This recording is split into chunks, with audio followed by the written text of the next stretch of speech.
জুলাই আগস্টে গণহত্যার মামলায় গ্রেপ্তার সাবেক আইনমন্ত্রী আনিসুল হক, সাবেক প্রধানমন্ত্রীর উপদেষ্টা সালমান এফ রহমান, সাবেক প্রতিমন্ত্রী জুনায়েদ আহমেদ পলক সহ মোট ১৬ জনকে আন্তর্জাতিক অপরাধ ট্রাইব্যুনালে হাজির করা হয়েছে। আন্তর্জাতিক অপরাধ ট্রাইব্যুনালের চেয়ারম্যান বিচারপতি গোলাম মর্তুজা মজুমদারের নেতৃত্বাধীন ট্রাইব্যুনালে তাদের বিষয়ে শুনানি অনুষ্ঠিত হচ্ছে। এর আগে সকালে সালমান এফ রহমানকে ডিবি থেকে এবং অন্যদের কাশিমপুর কারাগার থেকে ট্রাইব্যুনালে হাজির করা হয়। আদালতে হাজির হওয়া অন্য আসামিরা হলেন আওয়ামী লীগ সরকারের মন্ত্রী ফারুক খান, দীপু মনি, আব্দুর রাজ্জাক, শাহজাহান খান, কামাল আহমেদ মজুমদার, গোলাম দস্তগীর গাজী, আমির হোসেন আমু, কামরুল ইসলাম, সাবেক উপদেষ্টা তৌফিক ইলাহি চৌধুরী, ওয়ার্কার্স পার্টির সভাপতি রাশেদ খান মেনন, জাসদ সভাপতি হাসানুল হক ইনু, সাবেক বিচারপতি শামসুদ্দিন চৌধুরী মানিক এবং সাবেক স্বরাষ্ট্র সচিব জাহাঙ্গীর আলম।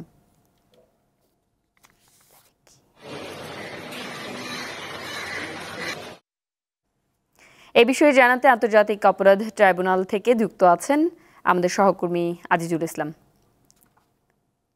আজিজুল, শুনানি কি এখনো চলছে এবং বিচারক কোনো ধরনের পর্যবেক্ষণ জানিয়েছেন কি আপনাকে?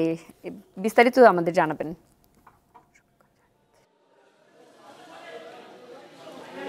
না মেহনিজ মুন্নি, আজকে এরকম কোনো পর্যবেক্ষণ এখনো আমরা পাইনি। তবে আপনাকে যে বিষয়টি জানাতে চাই যে আজকে সকাল কিন্তু 10টা নাগাদ আমরা দেখেছি যে আসামিদের আপনি নাম বলছিলেন 16 জন আসামিকেই কিন্তু হাজির করা হয় আন্তর্জাতিক অপরাধ ট্রাইব্যুনালে এবং পরে আমরা দেখেছি যে 11টার কিছুক্ষণ পরে আদালতের কার্যক্রম শুরু হয় এবং এই আদালতে শুরুতেই কিন্তু আসামিদেরকে এজলাস কক্ষে তোলা হয় এবং তারা সবাই কিন্তু চুপচাপই ছিল এবং অনেককে আমরা দেখেছি যে অনেককে নার্ভাস দেখেছি, অনেককে শারীরিকভাবে ভেঙে পড়তে দেখেছি দুই একজনকে।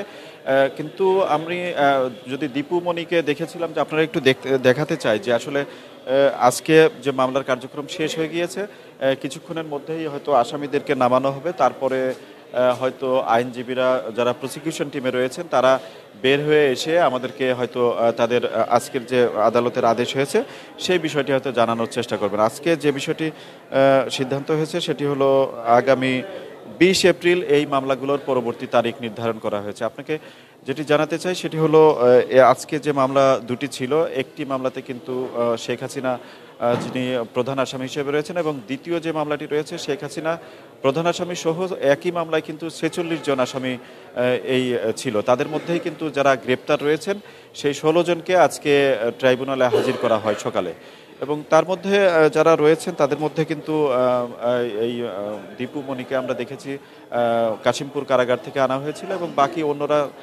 নারায়ণগঞ্জ কারাগার বা এই কেন্দ্রীয় কারাগার যেটি রয়েছে সেই জায়গা থেকে কিন্তু তাদেরকে হাজির করা হয়।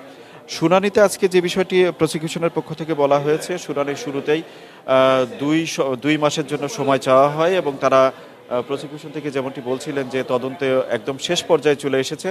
তবে জাতিসংঘের যে মানবাধিকার যে প্রতিবেদন প্রকাশ করেছে সেই প্রতিবেদন যুক্ত করতে হবে এবং হিউম্যান রাইটস ওয়াচ নামে একটি সংগঠন তাদের পক্ষ থেকেও কিন্তু একটি প্রতিবেদন দেয়া হয়েছে সম্প্রতি। এই দুটি সংগঠনের প্রতিবেদনগুলোও কিন্তু সংযুক্ত করতে চায় প্রসিকিউশনের পক্ষ থেকে, সেমনটি জানানো হচ্ছিল এবং সেই কারণেই তারা সময়ের আবেদন জানান এবং প্রসিকিউশনের পক্ষ থেকে আসলে বলা হচ্ছিল তারা 2 মাসের জন্য সময় চেয়েছেন, কিন্তু তারা আশা করছেন যে 1 মাসের মধ্যেই তাদের তদন্ত প্রতিবেদন হয়তো তারা এই মামলায় শেষ করতে পারবেন, তদন্ত যে কার্যক্রম সেটি শেষ করতে পারবেন।